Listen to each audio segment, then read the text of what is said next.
लेकिन जो तुम मांगने आते हो वो वस्तु मांगन की नहीं है। आप जी मांगिए,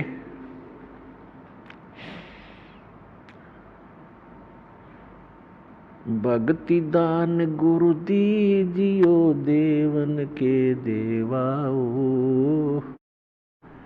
भक्ति दान गुरु दीजियो देवन के देवाओ। जन्म पाया भूलूं नहीं करहूं पद सेवा हो। जन्म पाया भूलूं नहीं करहूं पद सेवा हो। भक्ति दान गुरु दीजियो देवन के देवाओ। भक्ति दान गुरु दीजियो देवन के देवाओ।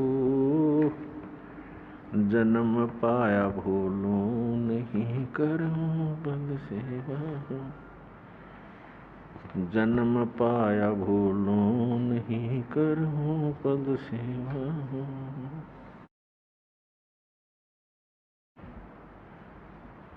तीर्थ व्रत मैं नहीं करूँ ना मंदिर पूजाओ। तीर्थ व्रत मैं नहीं करूँ ना देवल पूजाओ। मनसा वाचा कर्मणा मोहे और न दूजा हो। मनसा वाचा कर्मणा मोहे और न दूजा हो। भक्ति दान गुरु दीजियो देवन के देवाओ। भक्ति दान गुरु दीजियो देवन के देवाओ। जन्म पाया भूलूं नहीं करहूं पद सेवा हो। अष्ट सिद्धि और नौ निधि बैकुंठ का वासाओ। अष्ट सिद्धि और नौ निधि बैकुंठ का वासा हो। सो मैं तुमसे न मांगता सब थोथरी आशा हो। सो मैं तुमसे न मांग हूँ सब थोथरी आशा हो। भक्ति दान गुरु दीजियो देवन के देवा हो। भक्ति दान गुरु दीजियो देवन के देवा हो। जन्म पाया भूलूं नहीं करहूं पद सेवा हो। सुख संपत्ति परिवार धन और सुंदर नारी हो। सुख संपत्ति परिवार धन और सुंदर नारी हो। सपने में इच्छा नहीं करूं गुरु आने तुम्हारी हो। सपने में इच्छा नहीं करूं गुरु आने तुम्हारी हो। भक्ति दान गुरु दीजियो देवन के देवाओ। भक्ति दान गुरु दीजियो देवन के देवाओ। जन्म पाया भूलूं नहीं करहूं पद सेवा हो। जन्म पाया भूलूं नहीं करहूं पद सेवा हो। धर्मदास की विनती समर्थ चत दीजो हो। धर्मदास की विनती समर्थ चत दीजो हो। आवागमन निवार के अपना कर लीजो हो। आवागमन निवार के अपना कर लीजो हो। भक्ति दान गुरु दीजियो देवन के देवाओ। जन्म पाया भूलूं नहीं करहूं पद सेवा हो। जन्म पाया भूलूं नहीं, करूं पद सेवा हो। तो क्या बताते हैं, आदरणीय धर्मदास साहिब जी परमात्मा से परिचित हुए, सचखंड सतलोक देखकर वापस आए। वहां के सुख को देखकर फिर यहाँ के सुख से परिचित होकर के उन्होंने कहा था कि जो साधनाएं आप जी ने हमें बताई हैं परमेश्वर, ये सच साधना है। पहले धर्मदास जी हिंदू धर्म के अंदर जन्म होने के कारण हमारी तरह इन भ्रमित गुरुओं के आधार से मंदिरों में जाना, तीर्थों पे जाना, व्रत रखना, ये सब क्रियाएं कर रहे थे। फिर तत्व ज्ञान के प्रकाश से पता चला कि ये यूजलेस है, आन उपासना है ये। तो उसके बाद कहते हैं कि तीर्थ व्रत मैं नहीं करूं और ना मंदिर पूजा हो, और मनसा वाचा कर्म ना मोय और न दूजा हो।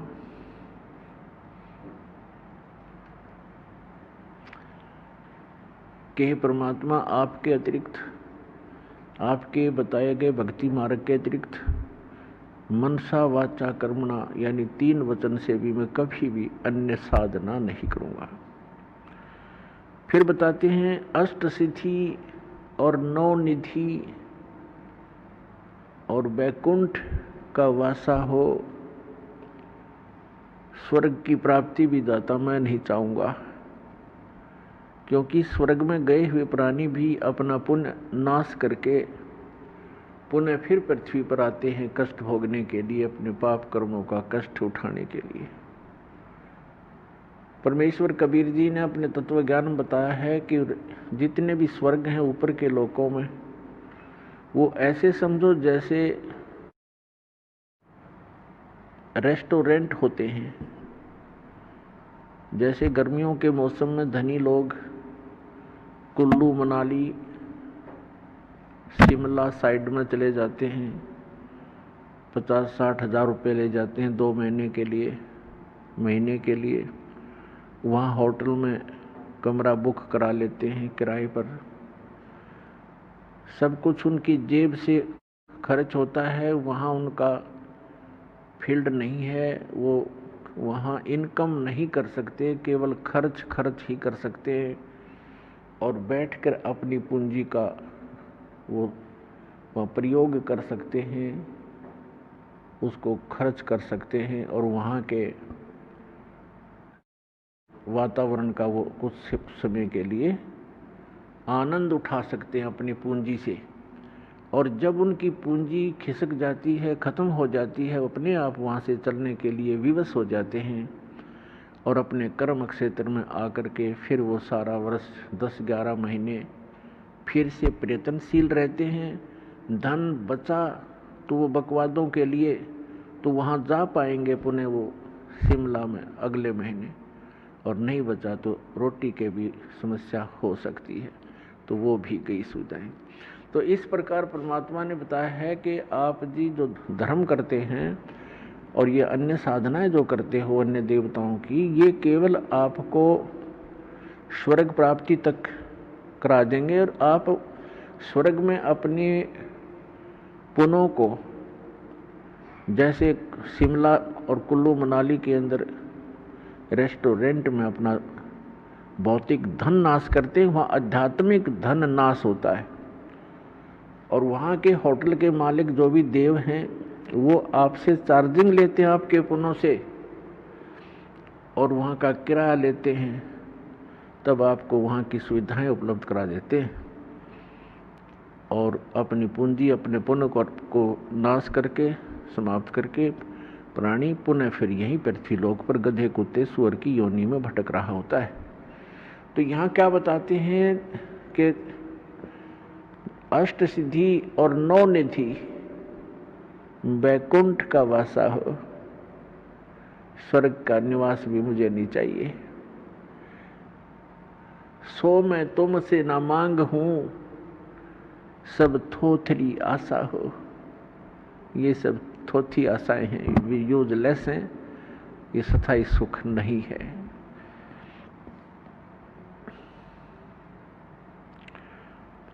तो कहने का भाव है, परमात्मा कहते हैं सर्व सोने की लंका थी वो रावण से रणधीरम, एक पलक में राज बिराजी जम के पड़े जंजीरम। सर्व सोने की लंका थी, रावण से रणधीरम, एक पलक में राज बिराजी फिर जम के पड़े जंजीरम। यदि किसी के पास 200 ग्राम गोल्ड हो जाता है तो फूला नहीं समावे, 6 जगह छुपावे हैं, और पता नहीं के सोचा फिर उसके बारे में यूं कर दूं यूं कर दूं। परमात्मा कहते हैं सर्व सोने की लंका थी और वो रावण से रणधीरम, एक पलक में राज विराजी और फिर जम के पड़े जंजीरम। मन तो सुख के सागर बसरे भाई और न ऐसा यसरे। आप तो 100-200 ग्राम सोना हो जाता वो तो घना मुश्किल से मिलेगा किसी के पास। बस इन्हों सोचा पता नहीं क्या मिल गया मुझे, एक कोठी हो जाए, कार हो जाए, कोई फैक्ट्री बना ली। तो पुण्यात्माओं या भूल लगी हुई आपके, इस संसार से वापस हटना पड़ेगा। आपने परमात्मा के ज्ञान को आधार बनाकर जीना पड़ेगा, तब आप सफल हो पाओगे। आपको यहाँ भी सुख मिलेंगे, यहाँ के सुख भी आपको तभी भगवान देगा जिसमें आप उस मालिक पर समर्पित हो जाओगे कि मनसा वाचा कर्मणा अमोई और न दूजा हो। मेरे को मन कर्म वचन से परमात्मा आपके ज्ञान और आपकी भक्ति और उस परमात्मा आपके अतिरिक्त कुछ भी नजर नहीं आएगा। फिर आप रोज बरकत देखना, आपके घर में सारे सुख देगा, काल से बचावेगा, जंजाल से बचावेगा और अकाल मृत्यु से बचाएगा। अब हम पुण्यात्माओं ज्ञान तो सुन लेते हैं और भक्तों के साथ हो रहे लाभ भी हम सुनते हैं, फिर हमारे को नहीं लाभ मिलते हैं। उसका कारण क्या है, उसके ऊपर भी आपने बहुत विवेचन करना पड़ेगा, तभी आप इस भक्ति मार्ग पर चल पाओगे। उसके कई कारण होते हैं। जैसे एक भक्त ने दीक्षा ली और तुरंत ही राहत मिल गया उसको,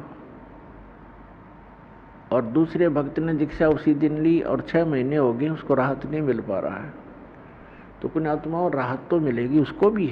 अब जैसे एक ही हॉस्पिटल में 2 रोगी चले गए, एक का रोग इतना गहरा नहीं था, उसको एक ही इंजेक्शन में राहत मिल गई, और दूसरे का रोग ज़्यादा गहरा है तो उसको टाइम लगेगा, 6 महीने भी लग सकते हैं, 1 वर्ष भी लग सकता है, और तरीका ही नहीं है और ट्रीटमेंट ही नहीं है और कोई औषधि ही नहीं है। तो उसको पूरा ही करें, ये ना देखे कि उसको तो कल छुट्टी मिल गई, मैं अभी यहीं लेटा हुआ हूँ। तो डॉक्टर कोई बालक नहीं, अज्ञानी नहीं। तो इसी प्रकार ये सोचे कि युगों युगों के कष्ट, युगों युगों के पाप हम संग्रहित किए फिर रहे हैं, अभी तक इसका सुचारू